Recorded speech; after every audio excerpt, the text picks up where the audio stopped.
Budi. Dan yang terhormat Bapak Ibu Kepala Sekolah baik dari unit TK, SD, dan SMP. Dan tak lupa yang saya hormati dan saya banggakan Bapak Ibu guru hebat, guru dari unit TK, SD, dan SMP yang mudah-mudahan selalu dalam lindungan Allah Subhanahu wa taala. Amin ya Allah ya Rabbal alamin. Oke, pada kesempatan hari ini izinkan saya aku pemandu acara atau moderator di sini untuk memimpin ya, memandu untuk kegiatan best practice yang akan disampaikan oleh rekan kami ya, CGP ya, yang tergabung di calon guru. Baik, tadi best practice yang akan dilakukan oleh rekan kami ya dari calon guru penggerak angkatan ke-7 ya, di mana pada kali ini akan membawakan atau mempresentasikan mengenai best practice mengenai penerapan budaya positif ya di lingkungan sekolah, khususnya di lingkungan sekolah SMT Al-Madinah. Oke, sebelum beranjak ke materi inti, izinkan untuk Ibu Jumiati ya selaku TPM untuk memberikan sambutan dan membuka kegiatan best practice ini. Waktu dan tempat kami persilakan.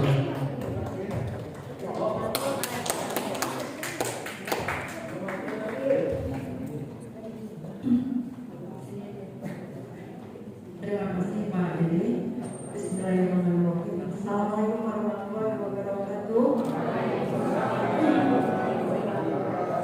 Yang saya hormati yayasan diwakili oleh Bapak Haji Cecep, yang saya hormati Pak Budi, Bapak Ibu Kepala Sekolah barangkali yang hadir, dan seluruh Bapak Ibu guru yang di depan, Bapak Ibu guru hebat, dan semua insya Allah menjadi hebat nanti ke depannya. Yang puji syukur kita haturkan kepada kehadiran Allah Subhanahu wa taala yang senantiasa melimpahkan rahmat kepada kita semuanya, dan sholawat serta salam kita haturkan kepada junjungan kita Nabi besar Muhammad SAW. Baik Bapak Ibu sekalian, kali ini kita semua sudah tahu pada saat ini pembelajaran ini dengan semangat ya, sepenuh hati. Saya yakin tidak akan pernah rugi, dan ilmu itu akan dipakai sampai kapanpun untuk anak-anak sampai dunia akhirat nanti. Amin. Insya Allah ya. Dan itu Bapak Ibu, mari kita semangatkan pelatihan dan terus ya. Ilmu insya Allah selalu bertambah. Dan selamat semuanya, sekaligus kita buka ya Pak ya. Oke, untuk kali ini, untuk pelaksanaan pelatihan calon guru penggerak, kita nyatakan kita buka dengan baca basmalah. Bismillahirrahmanirrahim. Terima kasih. Assalamualaikum warahmatullahi wabarakatuh.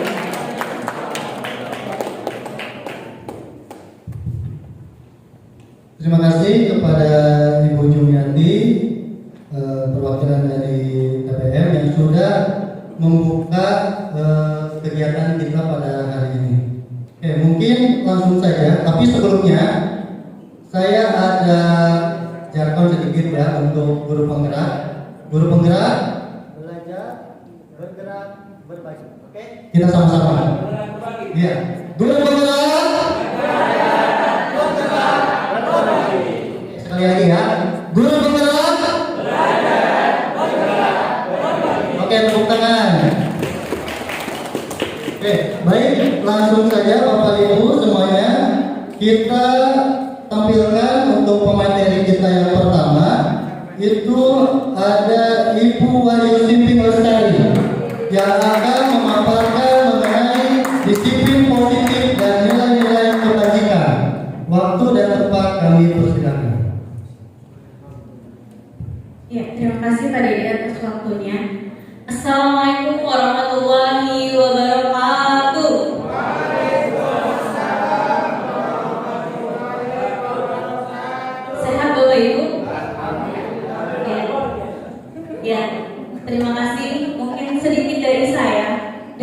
akan menyampaikan tentang disiplin positif dan nilai-nilai kebajikan.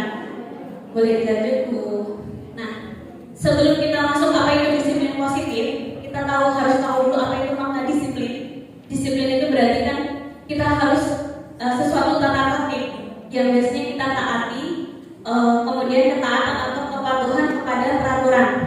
Nah, kalau untuk yang biasa kita pahami bahwa taat terhadap peraturan itu sesuatu yang dilakukan oleh diri sendiri. Tapi kalau kita tidak bisa melakukan sendiri, kita butuh orang lain untuk mentaati itu. Ya, seperti halnya anak-anak sekolah kita harus kita harus beritahu mereka bagaimana mereka harus mentaati peraturan. Seperti itu. Lanjut, Bu. Nah, di sini Ki Hajar Dewantara menyatakan bahwa di mana ada kemerdekaan, disitulah harus ada disiplin yang kuat.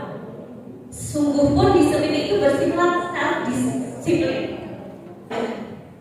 Nah, kita tanamkan kedisiplinan karena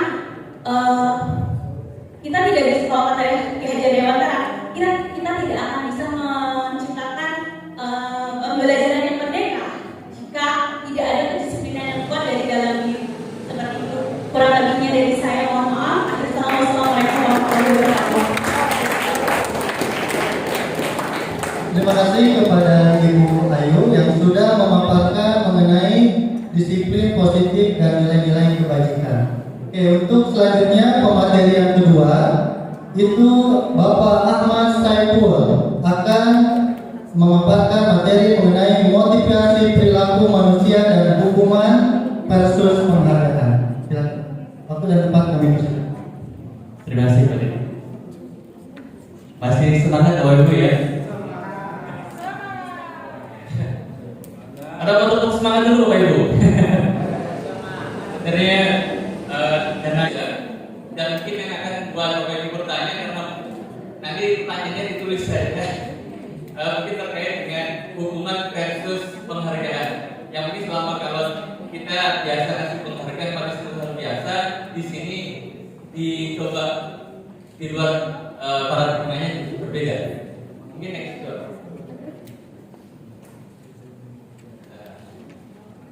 Ya, motivasi pelaku dulu Bapak Ibu. Ya, Bapak Ibu di penggerak ini rujukannya adalah dari Jan Gosen mengatakan bahwa ada 3 hal motivasi perilaku motivasi manusia yang mendorong manusia itu mau melakukan sesuatu. Yang pertama adalah karena takut dengan hukuman. Yang kedua karena adanya suatu imbalan. Dan yang ketiga karena pengen dihargai, pengen eksis dan lain sebagainya. Nah, yang ditekankan oleh Gosen itu adalah pada nomor 3. Karena selama ini mungkin kita dirangsang untuk memotivasi baik kita sebagai guru di kelas hukuman biasanya karena anak menghindari hukuman atau motivasi karena pengen tidak dihukum. Yang kedua karena melakukan sesuatu karena pengen dapat penghargaan, imbalan, ya. Dan yang ketiga karena motivasi dari dalam. Ini poin dari dosen.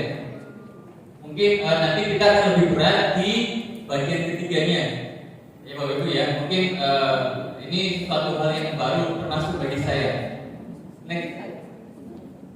Nah, teori ini untuk menunjang dari budaya positif yang ingin diterapkan di sekolah-sekolah, di mana budaya positif ini adalah menanamkan motivasi yang semestinya hadir dari dalam diri siswa. Jadi bukan karena adanya suatu hukuman, bukan karena suatu adanya penghargaan. Jadi bagaimana kita sebagai guru bisa membangkitkan motivasi peserta didik dari dalam diri mereka. Nah itu tentu penghargaan yang berbeda-beda. Seperti itu. Ya. Jadi teorinya Afifon ini sekali lagi teorinya Bapak Ibu ya. Saya tidak bermaksud menggurui Bapak Ibu. Katakan baik itu hukuman maupun penghargaan sebenarnya sama saja. Kalau itu diterapkan terus-menerus, karena bisa membuat siswa baik secara intrinsik atau dari dalam itu kurang termotivasi, justru karena adanya rangsangan saja. Nah ini kalau pendekatannya konstruktivisme itu akan berbeda. Ini ini bukan memperdebatkan teori Pak ya. Ya saya nggak enak sama calon dokter teori ya. Lex. Nah ini dari set dalam sebuah percobaan selama laki-laki berusia 9 tahun kita untuk melihat gambar-gambar wajah yang ditampilkan di layar. Mereka harus diberitahukan jika wajah-wajah tersebut sama atau berbeda. Gambar-gambar tersebut hampir sama. Beberapa dari mereka diberi penghargaan dalam bentuk uang. Pada saat mereka memberikan jawaban benar, sementara sebagian yang lain tidak. Nah, hasilnya laki-laki dibayar membuat lebih banyak kesalahan. Jadi motivasinya menurun. Tapi ini kan Bapak Ibu hanya salah satu riset ya. Tapi ini juga menjadi wacana buat para kita bahwa penghargaan yang terus-menerus juga akan berakibat tidak baik. Nah, seperti itu. Next. Bisa menurunkan kualitas. Next. Kemudian bisa mematikan kreativitas karena menunggu stimulan atau menunggu rangsangan dari gurunya. Kalau gurunya tidak memberikan suatu stimulus, nah itu juga membuat anak pasif. Nah, ini teorinya seperti itu. Next. Kemudian dikatakan bahwa penghargaan hukum karena mereka tidak mendapatkan penghargaan misalnya dalam sistem ranking mereka yang mendapatkan ranking 2 merasa paling hukum. Ya, jadi tanpa saya akan ranking 1 dan lain sebagainya. Nah, seperti itu. Jadi ini suatu paradigma yang mungkin sangat baru ya kalau kita belajar tentang dasar-dasar teori pendekatan pendidikan tadi dari behaviorisme ke konstruktivisme mesti agak puyeng ya Bapak Ibu ya. Next tuh. Nah, kemudian yang baik adalah motivasi dari dalam diri sendiri.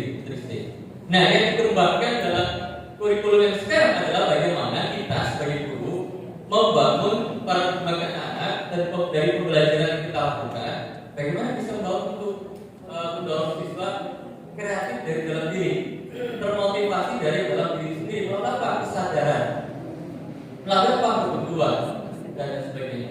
Jadi seperti itu, bukan karena rangsangan dari luar, karena rangsangan dari luar itu akan sifatnya pendek. Teorinya seperti itu. Ya, next. Oke. Dalam hukuman ini sebenarnya juga kalau di sekolah ada yang namanya konsekuensi ya. Ada juga restitusi yang akan disampaikan oleh pemateri terakhir. Intinya kita harus memahami bahwa ketika kita melakukan suatu hukuman ini bisa sesuatu yang menyakitkan. Kalau konsekuensi adalah sesuatu yang terjadi, konsekuensi itu biasanya sesuatu yang disepakati. Kalau di kelas dia ada kesepakatan kelas atau peraturan kelas dan sebagainya ya. Dan restitusi. Nah yang diharapkan dari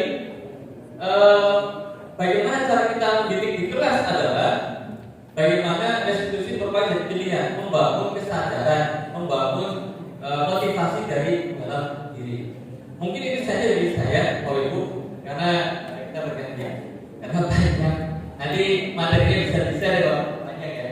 Oke, sekali lagi terima kasih atas perhatiannya. Mohon maaf kalau ada kata saya salah dan tidak sopan. Terima kasih. Wassalamualaikum warahmatullahi wabarakatuh.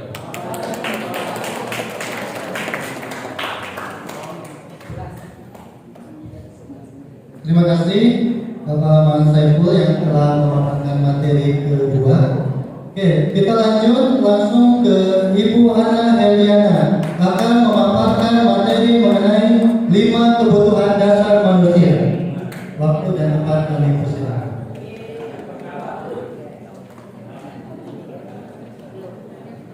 Baik Bapak Ibu, Assalamualaikum warahmatullahi wabarakatuh.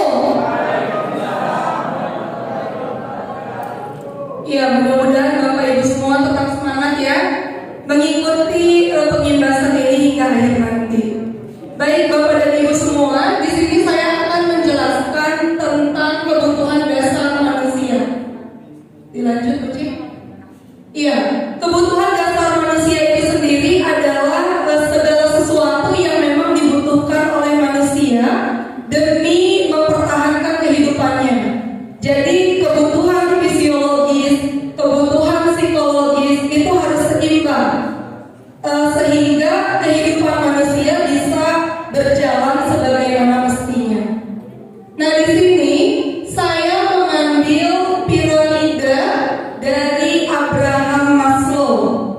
Nah, Maslow ini membuat piramida segitiga seperti ini, namanya adalah hierarchy of needs. Di sini ada 5 kebutuhan yang memang harus dipenuhi oleh manusia itu sendiri. Dari mulai kebutuhan yang paling bawah, yaitu kebutuhan fisiologi atau bertahan untuk hidup, sampai nanti akhirnya manusia bisa mencapai kebutuhan yang paling tinggi, yaitu aktualisasi diri. Nah, di sini kebutuhan yang pertama dan kedua itu adalah kebutuhan dasar. Kemudian kebutuhan yang ketiga dan keempat itu kebutuhan psikologi. Yang paling atas adalah kebutuhan pemenuhan diri. Saya akan jelaskan satu persatu. Dari mulai dilanjut, Bu Cika. Ya, dari mulai kebutuhan bertahan hidup. Di sini manusia pastinya membutuhkan yang namanya makan, minum, kemudian juga pakaian, tempat tinggal, itu pasti harus terpenuhi. Artinya kebutuhan ini tidak bisa dihindari atau tidak bisa diabaikan. Selain 3 kebutuhan ini, manusia juga membutuhkan rasa aman. Dari mana rasa amannya? Rasa aman untuk mencukupi kebutuhannya secara finansial, kemudian juga rasa aman untuk mendapatkan kesehatan, rasa aman untuk mendapatkan keselamatan hidup, untuk keselamatan jiwanya. Itu namanya kebutuhan bertahan hidup. Yang kedua adalah kebutuhan cinta dan kasih sayang. Ini juga kebutuhan yang sangat diperlukan oleh manusia. Biasanya kebutuhan cinta dan kasih sayang ini adalah mendapatkan ataupun memberikan kasih sayang kepada orang lain, itu diakui dalam komunitas itu. Yang ketiga adalah kebutuhan akan kebebasan. Jadi manusia itu tidak boleh dikekang. Artinya manusia itu membutuhkan kebebasan untuk bisa menambah keterampilannya, untuk bisa menjadi kompeten. Kalau manusia terbatas, segala sesuatunya dilarang, maka sulit untuk mengembangkan diri. Makanya manusia itu membutuhkan kebebasan untuk bisa terus mengembangkan potensi yang ada di dalam dirinya. Kita sangat bersyukur bekerja di Al-Madinah sebagai guru. Saya merasakan diberikan kebebasan untuk bisa mengembangkan diri, menambah ilmu, baik di lingkungan sekolah maupun mencari ilmu itu keluar sekolah. Iya, boleh tepuk tangan untuk Al-Madinah. Selanjutnya adalah kebutuhan yang keempat. Di sini ada contohnya. Kebutuhan yang keempat adalah kebutuhan akan rasa senang. Manusia itu membutuhkan kesenangan. Kalau kita melihat anak kecil itu kadang-kadang suka lari-larian, kemudian suka bercanda, suka bermain. Itu memang karena anak tersebut ingin memenuhi kebutuhan akan rasa senangnya. Kita aja yang sudah dewasa, walaupun mungkin di keseharian kita mengajar, kita serius, kemudian bekerja juga dengan keseriusan, tapi kita juga butuh kesenangan. Ketika di jam istirahat, kita butuh dialog dengan teman, kita butuh bercanda dengan teman. Bahkan ketika pandemi kemarin, anak-anak sekolah hanya sampai zuhur. Itu ketika pagi sampai zuhur mungkin guru-gurunya serius mengajar, tapi ketika siswanya keluar, guru-gurunya pasti bercanda dengan teman-teman yang lain. Ada yang buat video TikTok, ada yang buat reels gitu ya. Itu karena memang manusia itu butuh rasa senang, mencari hiburan, sehingga nanti kehidupannya bisa berjalan dengan seimbang. Terakhir adalah Aktualisasi diri. Nah, ini kebutuhan yang paling tinggi tingkatannya. Ketika manusia sudah bisa memenuhi 4 kebutuhan sebelumnya, maka manusia akan mencoba untuk memenuhi kebutuhan yang terakhir ini. Nah, kebutuhan yang pertama sampai kebutuhan yang keempat itu biasanya dicapai karena manusia merasa kekurangan. Contoh, manusia kurang hiburan, maka dia akan mencari. Manusia merasa lapar, maka dia akan makan. Itu bisa terpenuhi karena memang adanya rasa kurang. Tapi kalau untuk kebutuhan aktualisasi diri, ini ketika semuanya terpenuhi, maka manusia akan mencari hal-hal yang sekiranya bisa membuat dia lebih puas. Artinya ini tuh penutup. Ketika yang 4 sudah terpenuhi, maka di sini lebih berkembang lagi, sehingga dia bukan hanya sebatas memenuhi kebutuhannya, tapi juga memang puas dengan apa yang sudah didapatkannya. Kalau sudah sampai ke aktualisasi diri, artinya manusia bisa menjalani kehidupannya dengan baik, bukan hanya dipaksa untuk tetap bisa hidup, tapi memang dia hidup sesuai dengan keinginannya, sesuai dengan apa yang ingin dilakukannya. Ya, mungkin itu saja yang bisa saya sampaikan. Kurang lebihnya mohon maaf. Wassalamualaikum warahmatullahi wabarakatuh.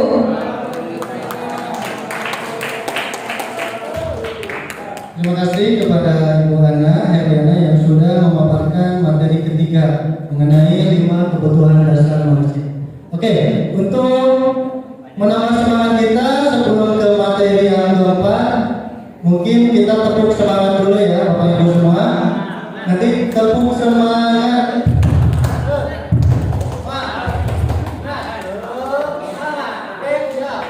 Tepuk semangat.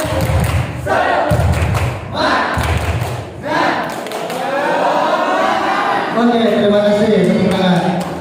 Oke, kita lanjut ke materi yang keempat. Itu akan disampaikan oleh Bapak Kasnadi mengenai 5 posisi kontrol. Oke, waktu dan tempat kami persilakan. Baik, bismillahirrahmanirrahim. Assalamualaikum warahmatullahi wabarakatuh. Aduh Bapak Ibu, saya grogi sekali ini. Insyaallah. Baik, Bapak Ibu, di sini saya akan menjelaskan 5 posisi kontrol. Ini hasil riset dari Diana Gosen yang mencari seperti apa wujud disiplin itu, ya. Setelah dikelompokkan, ternyata ada 5 posisi kontrol guru saat menghadapi masalah dari siswanya. Oke, yang pertama itu ada posisi penghukum, kemudian pembuat rasa bersalah, kemudian ada yang menjadi teman, ada yang menjadi pemantau, dan ada yang menjadi manajer. Ya. Berikutnya juga, nah ini salah satu contoh posisi kontrol guru. Terutama ini saya masa lalu ya. Jadi di posisi penghukum, hukuman itu kan sifatnya menyakiti, baik secara verbal ataupun fisik, dan biasanya hukuman itu tidak sesuai dengan kesalahannya, misalnya terlambat disuruh push up gitu. Nah, itu ya. Ciri-ciri posisi hukum itu biasanya gurunya juga bernada tinggi, yang kamu datang terlambat, nunjuk-nunjuk begitu ya. Itu posisi kontrol penghukum. Kemudian posisi kontrol guru berikutnya yaitu membuat rasa bersalah. Dia tidak marah-marah, dia juga tidak bersuara keras, tapi menggunakan keheningan dan menggunakan kata-kata yang menyakitkan, menyentuh hatinya. Kamu itu gimana sih? Udah berbeda. Ada guru yang menjadi teman. Nah, ini sudah mulai beralih dari yang negatif ke yang lebih baik ya. Mungkin saat guru mendapati seorang anak yang terlambat, datang cukup datang, gurunya bilang, bro, mana aja baru datang ini. Waduh, kamu terlambat lagi. di sini siswa tidak merasa tersakiti. Di sini siswa merasa nyaman walaupun dia menyadari bahwa dia telah melakukan kesalahan. Yang keempat, ada posisi kontrol sebagai pemantau. Di sini guru sudah bisa memisahkan di mana dia sebagai teman, di mana dia sebagai guru. Jadi sudah mulai. Kalau misalkan ada orang datang, contohnya selalu terlambat misalkan ya, ada anak terlambat datang. Cuk, kamu tahu sekarang jam berapa? Tahu Pak. Jam 7:05. Berarti terlambat ya? Betul Pak. Apa kira-kira konsekuensinya? Saya harus tinggal kelas Pak, beristirahat. Nah, guru di sini sudah lebih baik, tidak perlu marah-marah, tidak menyakiti, dan juga tidak menjadi ketergantungan siswa. Dia tuh menggunakan peraturan. Tuh, peraturan ini berarti kamu harus begini ya. Kamu kesalahannya ini, berarti kamu harus begini ya. Nah, baik siswa ataupun guru sudah mengetahui apa konsekuensi yang dia terima apabila melakukan kesalahan. Tetapi ternyata Bapak Ibu, ini pun belum begitu sempurna. Karena sekalipun siswa tahu apa yang dia lakukan itu salah, dan dia tahu apa yang akan dia terima konsekuensinya, tetap itu menyakiti siswa. Tidak membangun murid untuk mau memperbaiki kesalahan. Nah, disinilah kita sebagai guru diharapkan bisa memposisikan diri sebagai posisi manajer, yaitu posisi yang kelima.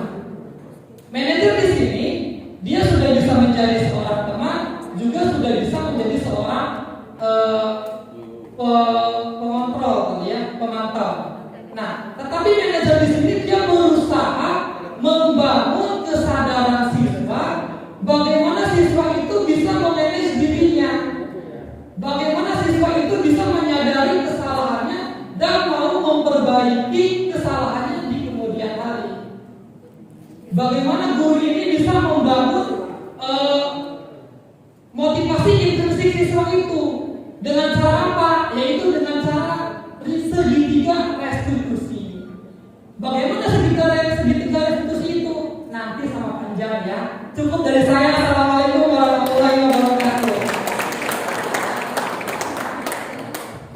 Baik, terima kasih kepada Bapak Kasnari yang sudah menyampaikan materi keempat mengenai 5 posisi kontrol. Oke, selanjutnya untuk pemateri yang kelima kita panggil Ibu Irma Sutiani akan memaparkan materi mengenai keyakinan kelas. Waktu dan tempat kami persilakan. Bagaimana Bapak Ibu, masih semangat? Semangat ya, saya harap semuanya masih tetap semangat. Kali ini izinkan saya akan memaparkan materi tentang keyakinan kelas. Saya yakin di sini Bapak Ibu semuanya pasti saat mengawali pembelajaran awal semester pasti membuat yang namanya keyakinan kelas atau mungkin peraturan kelas. Ya, apa itu keyakinan kelas? Keyakinan kelas merupakan salah satu disiplin positif yang bisa kita terapkan dalam membangun budaya positif di sekolah sesuai dengan misi sekolah penggerak bahwa kita harus kan budaya disiplin positif agar anak-anak semakin positif dalam menjalani persekolahan. Selanjutnya, adapun tujuan diadakannya kesepakatan kelas. Yang pertama yaitu menciptakan pembelajaran yang berpusat pada murid. Ya, jadi di sini kita bisa meminta murid untuk membuat keyakinan kelas atau peraturan apa sih yang mereka inginkan dalam kelas. Yang kedua, memunculkan keterlibatan murid dalam menentukan kelas yang diimpikan, sehingga murid lebih bertanggung jawab akan keputusan yang mereka buat bersama-sama. Insya Allah, karena keputusan atau kesepakatan mereka buat sendiri, jadi mereka akan mengikuti atau peraturan-peraturan akan mereka laksanakan karena sendiri. Selanjutnya, menumbuhkan komunikasi efektif antara murid dan guru. Misalnya di SD kan ada murid dan siswa, jadi sama-sama nih dikomunikasikan kira-kira apa ya peraturan kelas atau aturan kelas yang akan kita buat. Oke, apa sih bedanya antara keyakinan kelas dengan peraturan? Sebelumnya kan biasanya ada peraturan kelas ya. Nah, keyakinan kelas dalam guru penggerak ini, seseorang yang memiliki keyakinan akan bersemangat menjalankan keyakinan, sedangkan peraturan hanya motivasi eksternal saja, ya. Jadi motivasi hanya dari luar saja. Sedangkan kalau keyakinan, karena mereka yang membuat aturan, insya Allah mereka akan mematuhi aturan yang sudah dibuat. Ukurnya, murid lebih bertanggung jawab, timbulnya pembelajaran yang menyenangkan. Yang ketiga, timbulnya hubungan yang harmonis antara guru dengan murid. Nah, dalam menentukan keyakinan kelas, kita melibatkan yang namanya kebajikan universal. Yang tadi sudah dijelaskan oleh Bu Ayu. Ada beberapa ya. Di sini saya ambil beberapa nilai. Ada keadilan, hormat dan santun, kreativitas, keberanian dan lain-lain.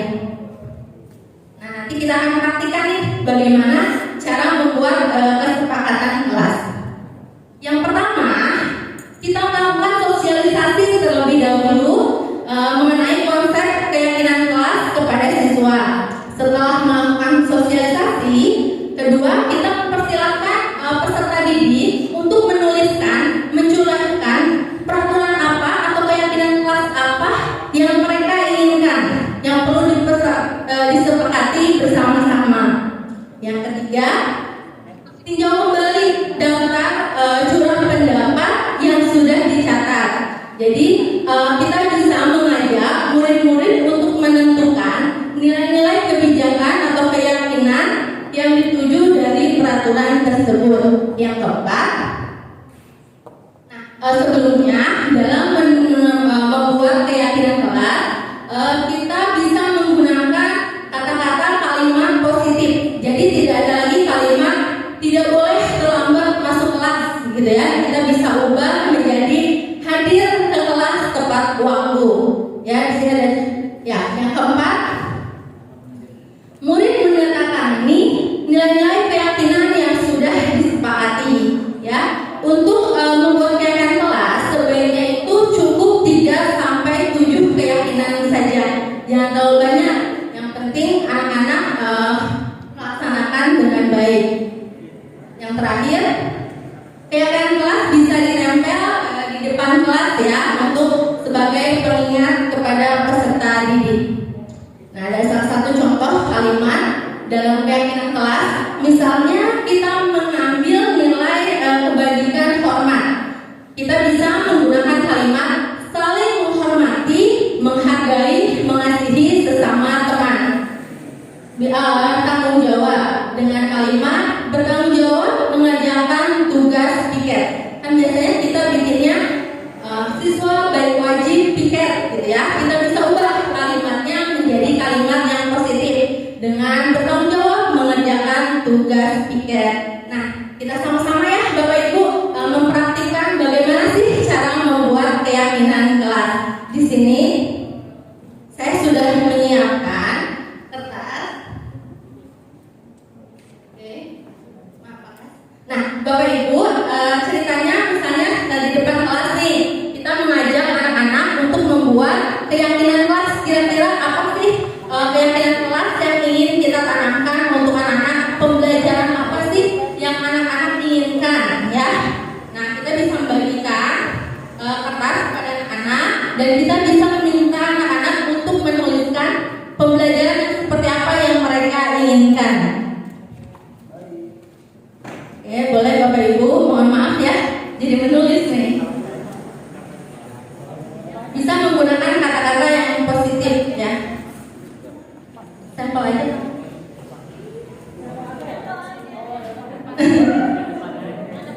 Nah, ceritanya udah ini selesai dibagikan ya. Nah, bagi yang sudah,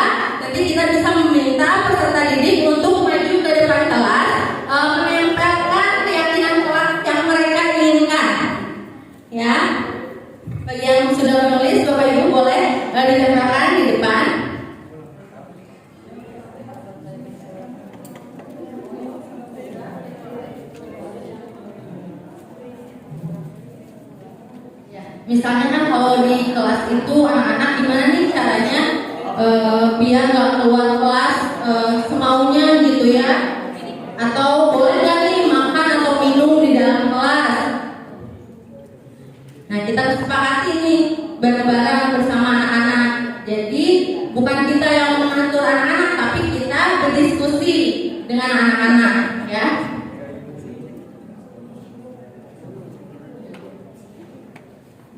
Ya, boleh Bapak Ibu ceritanya sudah nih semuanya. Boleh ditempel. Masih lagi? Silakan. Oke, belajar lagi boleh. Boleh tempel di mana aja. Jadi gak ngantek ya. Lihat bacaan.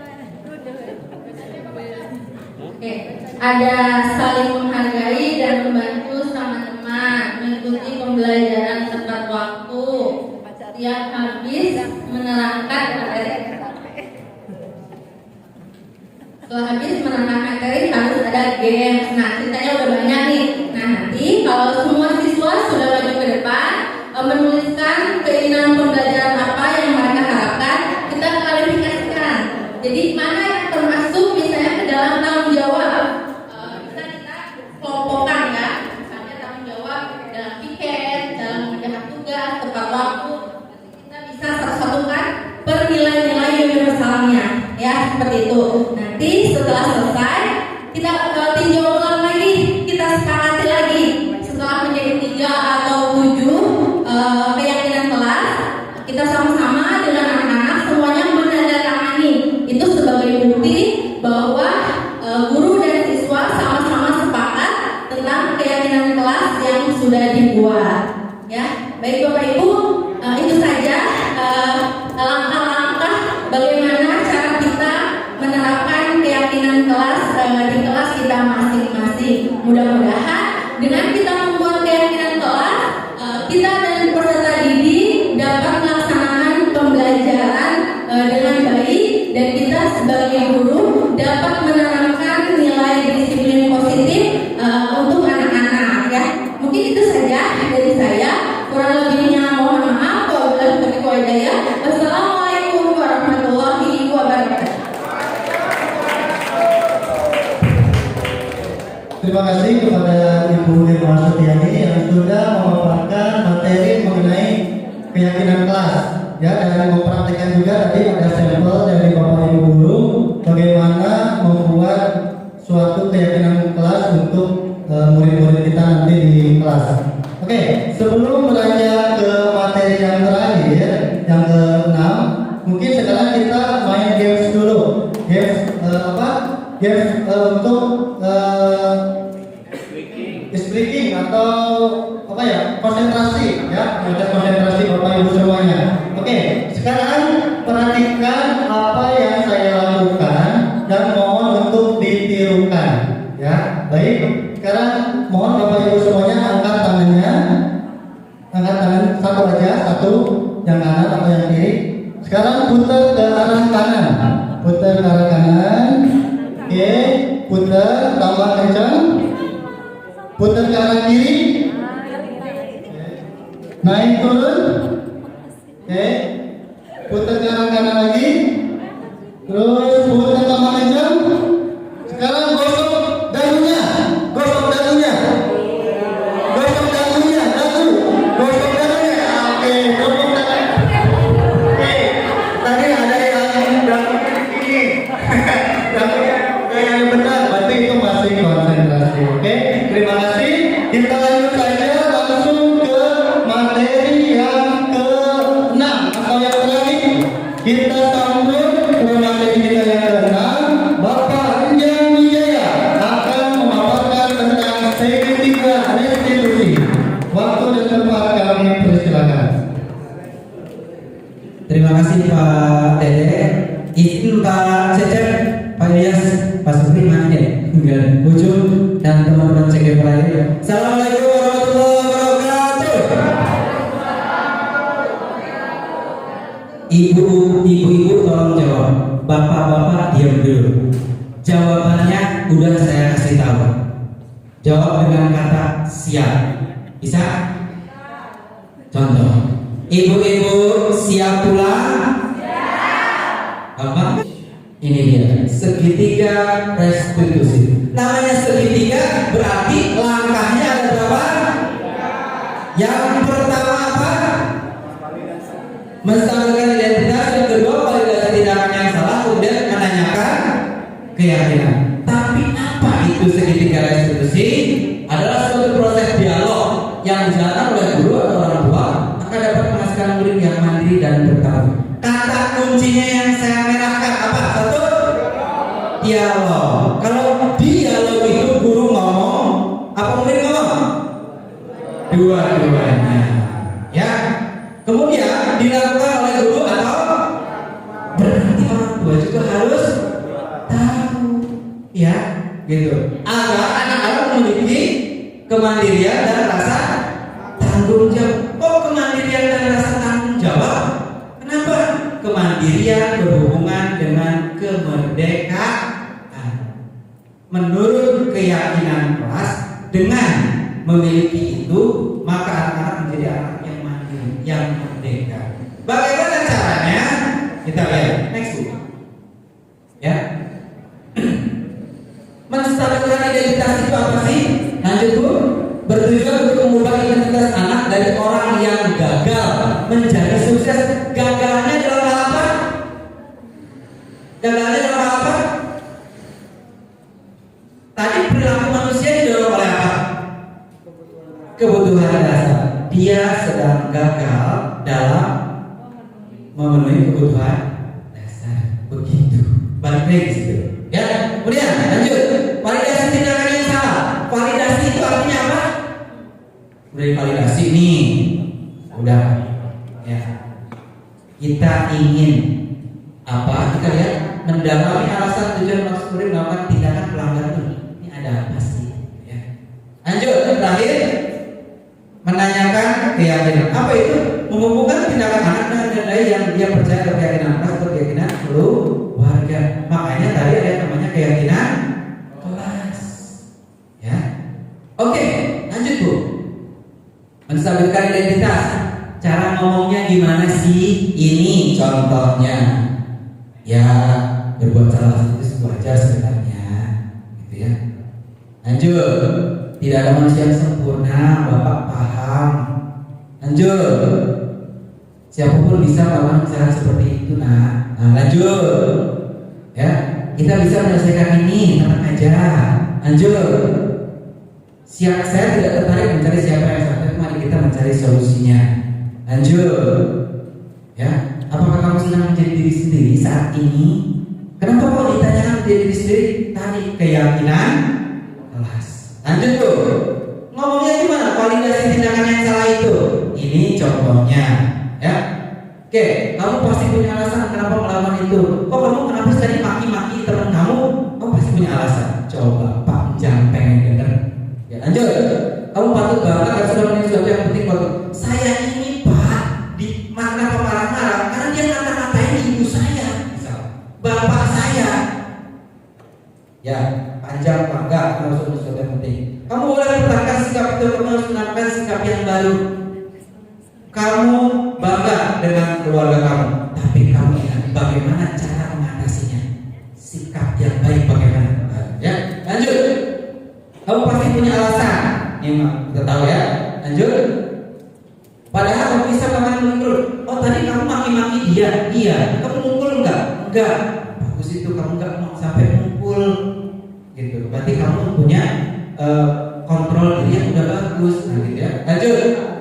Untungnya kamu bisa menahan diri. Nah ini. Kemudian lanjut lagi. Apa sih yang kamu lakukan pada saat itu? Ya kan saya ingin membela harga diri orang tua saya Pak. Lanjut. Wajar kamu melakukan itu harga diri keluarga sesuatu yang penting. Ya. Oke. Terakhir menanyakan keyakinan. Nah, ini berhubungan dengan keyakinan kelas kita. Begitu ya. Contohnya apa yang kita percaya sebagai kelas. Jadi kelas keyakinan kelas itu makanya harus ditempel itu biar anak-anak nggak bingung dan ketika kita mau melakukan sesuatu, keyakinan kelas kita, gitu ya. Dibagi lagi aja tuh. Apakah nilai umum yang sudah kita sepakati? Nah, ini keyakinan kelas itu ya. Kemudian apa bayangan kita tentang kelas yang ideal? yang saling menghormati, disiplin, tanggung jawab yang begitu ya. Lanjut. Kamu mau jadi orang seperti apa? Sesuai dengan disiplin, Pak, tanggung jawab, respect dan lain sebagainya. Lanjut. Apakah kamu masih ingat keyakinan masalah ini? Nah ini ya, keyakinan kelas. Kemudian, menurut kamu tindakan kamu sesuai dengan keyakinan kelas ini? Ini contoh-contoh ya. Supaya kita lebih paham lagi, kita lihat video berikut ini.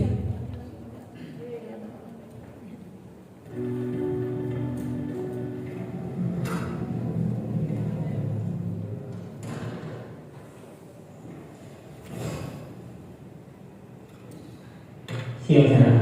Siang Pak. Sudah lama nggak ketemu Sarah? Kenapa hadir ada di sini? Kesel Pak, kesel banget. Masa aku dikatain tukang fitnah Pak? Ya aku.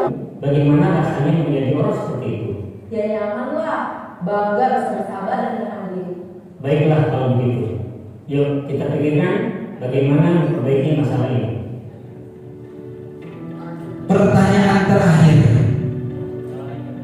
Tiga restitusi digunakan untuk apa? Segitiga restitusi digunakan untuk apa? Atau ketika ada apa? Ketika ada berupa pelak ya. Ya itu bedanya. Assalamualaikum warahmatullahi wabarakatuh.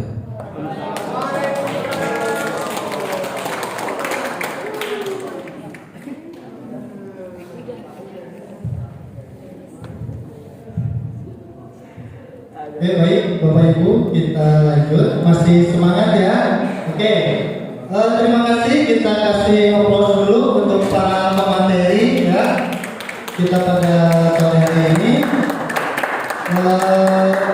Mungkin langsung saja kita buka sesi pertanyaan untuk 3 pertanyaan saja. Baik, silakan. Mau dari Bapak terlebih dahulu atau Ibu terlebih dahulu? Boleh? Acungkan tangan. Silakan Pak. Ya. Silakan Pak. Mudah-mudahan pertanyaannya nggak susah ya. Pilihan ganda. Bismillahirrahmanirrahim. Assalamualaikum warahmatullahi wabarakatuh. Waalaikumsalam. Panjang dan calon berupa pendekatan tujuh saya hormati kelas sekolah. Ini panjang menggelitik lah, ini luar biasa materinya yang panjang. Panjang dong terakhir soalnya. Ya, berkaitan dengan restitusi. Terkait dengan restitusi, bagaimana caranya kan menciptakan kondisi bagi murid untuk memperbaiki kan kesalahannya. Bagaimana pola pikir guru dengan siswa yang harus satu sama lain mempengaruhi kan begitu. Pertanyaan saya simpel Pak Ustadz Jan, kalau seandainya mungkin tadi di video adalah anak yang memang paham betul, ngerti, iya Pak bahwasanya itu saya salah. Tapi bagaimana kalau itu anak, Pak saya benar, dia yang salah. Apa yang saya lakukan salah, apa yang saya lakukan benar. Nah ini bagaimana caranya bagi KPD dengan guru dengan pola restitusi yang kita berikan kepada siswa tersebut. Itu saya Pak Kiai atau guru. Assalamualaikum. Waalaikumsalam warahmatullahi wabarakatuh. Pertanyaannya luar biasa ya. Ini Mau langsung dijawab atau tak mundur? jawab dulu aja ya. Takut lupa. Baik, mungkin pertanyaan dari Pak Sofian mungkin akan langsung dijawab oleh Bapak Jan. Ya, mungkin nanti teman-teman yang lain akan ini ya. Karena kan ini sebenarnya kita semua mendapat materinya. Gitu. Ini pertanyaan pernah ditanyakan sama fasilitator Pak. Ya, sama fasilitator. Bukan saya sih yang nanya gitu ya.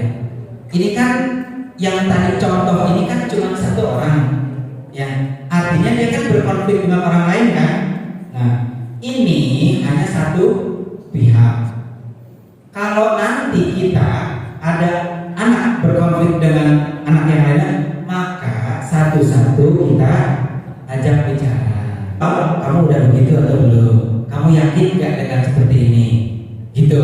Jadi dan keyakinan ini kenapa harus begitu? Karena harus ada evaluasi setiap minggu, sebulan dan sebagainya. Anak-anak ini benar-benar udah paham belum? Udah menghayati belum? Ya keyakinan kelasnya. Insya Allah tadi yang ditanyakan Pak Asep akan lambat tahun ya anak-anak mau ini kan yang diyakini bersama di kelas. Saya harus disiplin, saling menghormati dan lain sebagainya. Begitu ya. Jadi insya Allah ya Pak Kiai ya, itu akan kalau THR kelasnya itu sudah betul-betul kita pahami bersama-sama, kita guru semua anak-anak itu akan lebih mudah lagi mencari solusi. Mungkin teman-teman yang ada yang menambahkan, Pak Ibu, Pak Kasnadi, Bu Irma, Bu Ana, Bu cukup. Lanjut Pak. Kita langsung tutup saja ya, panjang. Kita kasih aplaus sekali lagi untuk pengajar kita pada sore ini. Oke, baik, saya rangkum untuk kegiatan hari ini. Intinya kita sebagai pendidik mungkin apalagi di era pendidikan di abad 21 ini harus mempunyai kompetensi. Itu pun bagi saya ya pribadi, yang pertama yaitu mampu menerapkan pembelajaran yang berpusat pada murid. Yang kedua, memiliki kemampuan untuk fokus pada tujuan. Yang ketiga, memiliki kompetensi untuk bisa menggerakkan orang lain dan kelompok. Selanjutnya, memiliki daya juang atau resiliensi yang tinggi. Selanjutnya, memiliki kompetensi kepemimpinan dan bertindak mandiri. Lalu, kompetensi memiliki kemampuan untuk belajar hal baru, terbuka pada umpan balik dan terus memperbaiki diri. Lalu selanjutnya memiliki kemampuan berkomunikasi dengan efektif dan memiliki pengalaman mengembangkan orang lain. Lalu yang terakhir, memiliki kedewasaan emosi dan berperilaku sesuai kode etik. Mungkin adalah kompetensi yang harus kita miliki di pembelajaran abad 21 ini. Oke, mungkin itu saja ya Bapak Ibu semuanya. Terima kasih atas kehadiran Bapak Ibu semuanya. Semoga apa yang telah diberikan atau dipaparkan oleh pemateri kita bisa bermanfaat dan bisa kita kembangkan di sekolah kita masing-masing kepada murid-murid kita di sekolah. Oke, dan saya harapkan juga selamat kepada calon CGP angkatan 8 ya, baik dari unit SD dan TK ya, yang belum. Semoga sekolah kita dengan semakin banyaknya CGP dan guru bisa menambah kualitas serta karakter siswa kita lebih kuat dengan karakter profil pelajar pajak. Oke, wabillahi taufiq wal hidayah. Wassalamualaikum warahmatullahi wabarakatuh. Waalaikumsalam warahmatullahi wabarakatuh.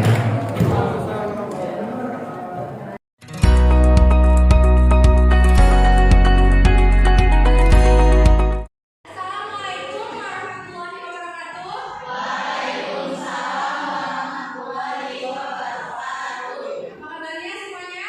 Alhamdulillah baik ya. Nah, hari ini sesuai dengan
warahmatullahi wabarakatuh.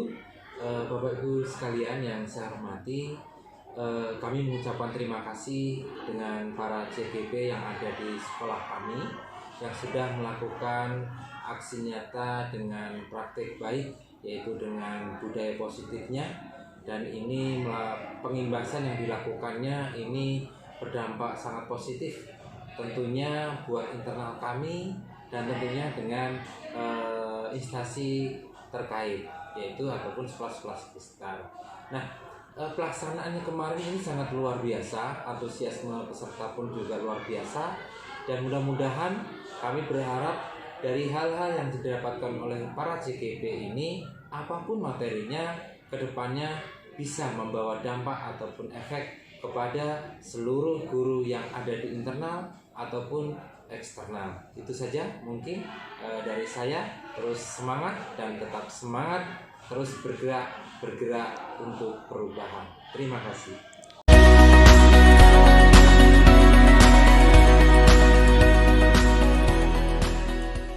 Assalamualaikum warahmatullahi wabarakatuh. Terima kasih banyak Bu Irma telah senantiasa membimbing kami dalam membuat keyakinan kelas, dan alhamdulillah kami menjadi lebih disiplin, tertib terhadap peraturan, dan senantiasa mendukung segala potensi dalam diri kami sehingga kami menjadi siswa-siswi yang berprestasi, percaya diri, dan bertutur kata yang baik. Terima kasih. Wassalamualaikum warahmatullahi wabarakatuh.